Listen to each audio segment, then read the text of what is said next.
সবাইকে স্বাগত জানাই আপডেট উইথ তুহিন চ্যানেলে। আপনারা সুখবর আজকেই পেয়ে গেছেন।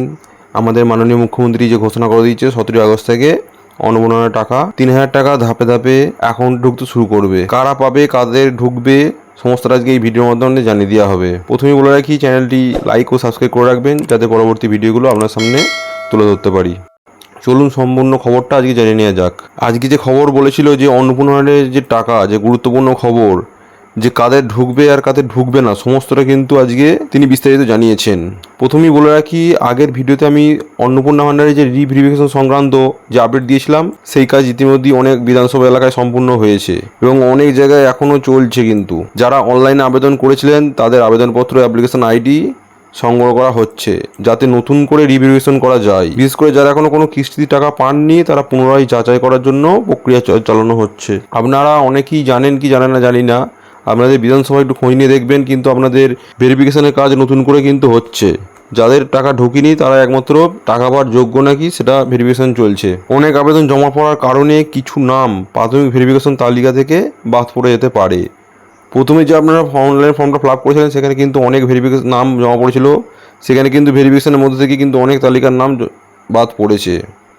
সেই সব কারণে নতুন করে যাচাই বাছাইয়ের জন্য এই উদ্যোগ নেওয়া হয়েছে। এই যে রিভেরিফিকেশন কাজটা চলছে অনেক বিধানসভায়, সেটা কিন্তু নতুন করে বাছাই করে নেওয়া হচ্ছে। মানে প্রথমে যে ভেরিফিকেশন হয়েছিল তাদের যে নামটা বাদ পড়েছিল সেখান থেকে কিন্তু বাছাই করে রিভেরিফিকেশন কাজ চলছে। আবার বলে রাখি, অনেকেই যে স্ট্যাটাসে দীর্ঘদিন ধরে আন্ডার এনকোয়ারি দেখাচ্ছিল, এর যে অর্থ সেটা হলো আবেদনকারী যে যাচাই পর্যায়ে কিন্তু এখনও চলছে, না আবেদনকারী যাচাইয়ের পর্যায়ে এখনও রয়েছে। তবে কার ভেরিফিকেশন সম্পূর্ণ হয়েছে, কার টাকা অনুমোদিত হয়েছে বা কার আবেদন এখনও প্রক্রিয়াধীন রয়েছে সেটি সাধারণত বোঝা সম্ভব নয়। মানে প্যানেলটি আপনি যদি চেক করেন একবার দেখবেন যে আপনার যে আন্ডার এনকোয়ারি, অ্যাপ্রুভ না ফেল কি দেখাচ্ছে, কিন্তু সম্পূর্ণটা কিছুই বোঝা যাচ্ছে না। এখন কিন্তু এই দুদিন ধরে দেখছি আবার নতুন করে যে আপনারা যে ফর্মটা ফিল আপ করেন সেটাও করতে পারবেন না। কবে কি খুলবে এখনও কোনো ঠিকমতো জানানো হয়নি। নতুন করে যদি আবার স্ট্যাটাস ওপেন হয় আপনারা খুব শীঘ্রই জেনে যাবেন। এইসব কারণেই বিভিন্ন পঞ্চায়েত বা বিধানসভা এলাকায় কিন্তু অ্যাপ্লিকেশন আইডি জমা নেওয়া হচ্ছে যাতে যাচাইয়ের কাজ সম্পূর্ণভাবে দ্রুত করা যায়। আপনারা পঞ্চায়েত এলাকায় বা আপনাদের এলাকায় যারা একটু বিশিষ্ট কর্মবিশিষ্ট লোক, যারা অঞ্চল সভাপতি বা ওয়ার্ডের সভাপতি, তাদের একটু জিজ্ঞাসা করবেন কবে থেকে কোথায় কী জমা নেওয়া হবে একটু জানাতে।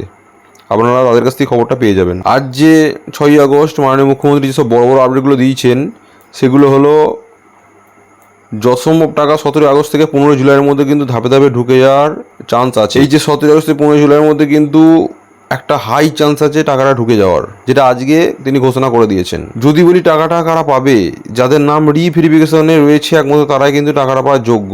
যারা রিভেরিফিকেশন সাকসেসফুল হবে বা অ্যাপ্রুভ দেখাবে তাদের কিন্তু টাকাটা একমাত্র পাওয়ার যোগ্য। অনেকে আবার বলতে পারেন যে আমি কি তাহলে টাকাটা পাবো না। আমি বলবো, আপনার নাম যদি ভেরিফিকেশনের মধ্যে থাকে আন্ডার এনকোয়ারির মধ্যে, বা আপনার বিধানসভায় যদি ভেরিফিকেশন ক্যাম্প হয়, তাহলে নতুন করে অ্যাপ্লিকেশন আইডি কিন্তু জমা দিয়ে আসবেন অবশ্যই, যেটা একান্ত দরকার এখন। আমি এটাও বলে রাখি, কারা এখনও 3000 টাকা নাও পেতে পারেন, আবেদন এখনও পর্যন্ত যাদের আন্ডার এনকোয়ারি বা ভেরিফিকেশন পেন্ডিং রয়েছে বা অনেকের ফেলডও হয়ে গেছে, তারাই কিন্তু একমাত্র টাকাটা পাবেন না। আদার ব্যাঙ্ক অ্যাকাউন্ট যাদের এখনও ডিবিটি লিঙ্ক নেই কিন্তু ফর্মটা ফিল আপ করে দিয়েছেন তাদের কিন্তু অসুবিধা হবে। আবেদন যাদের এখনও পর্যন্ত রিজেক্ট দেখাচ্ছে তারা কিন্তু অসংগতির মধ্যে রয়েছে, তাদের কিন্তু টাকাটা চট করে ঢুকবে কি বলা যাচ্ছে না। তবে আমি বলে রাখি, যাদের রিজেক্ট দেখাচ্ছে কিন্তু অনেকের কিন্তু স্ট্যাটাসটা তখন ঠিক হয়ে গেছে, কিন্তু যাদের ঠিক হয়নি তারা কিন্তু একটু কাছাকাছি বিডিও অফিস বা পঞ্চায়েতে গিয়ে খোঁজ নেবেন যে এটা কি ঠিক করা আদৌ যাবে, কি ভিত্তিতে ঠিক হবে সেটা একটু খোঁজ নেওয়ার চেষ্টা করবেন। সবাইকে অনুরোধ করবো নিজেদের বিধানসভা পঞ্চায়েত অফিসে যোগাযোগ করে সবচেয়ে জেনে নিন যে কবে কি কোথাও হচ্ছে।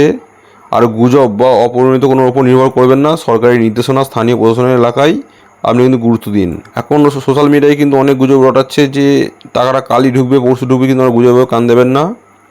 সরকারি নির্দেশ বা সরকার যে নির্দেশ দিচ্ছে সেটাই কিন্তু আমাদের স্থানীয় প্রশাসন বা একটু নিউজের মাধ্যমে জেনে নেওয়ার চেষ্টা করবেন এক্স্যাক্ট খবর কি বলতে চাইছি। আর আমি নতুন করে আপডেট পাওয়া মাত্রই আপনাদের জানাবো যে কবে থেকে আপনার সব কিছু কাজ করা শুরু হবে বা কবে থেকে টাকা ঢুকবে। আর 17 আগস্ট থেকে যে টাকাটা ঢুকবে সেটার আপডেট আমি খুব শীঘ্রই দিয়ে দেবো, যে 17 আগস্টে কারা কারা পেলো কারা কারা পেলো না। আর ভিডিওটি ভালো লাগলে অবশ্যই লাইক শেয়ার করে দেবেন আর সাবস্ক্রাইব করতে ভুলবেন না, যাতে পরবর্তী ভিডিওগুলো আপনার সামনে তুলে ধরতে পারি। আর নতুন করে যদি কোনো আপডেট থাকে আপনার সামনে অবশ্যই তুলে আনবো পরের ভিডিওতে।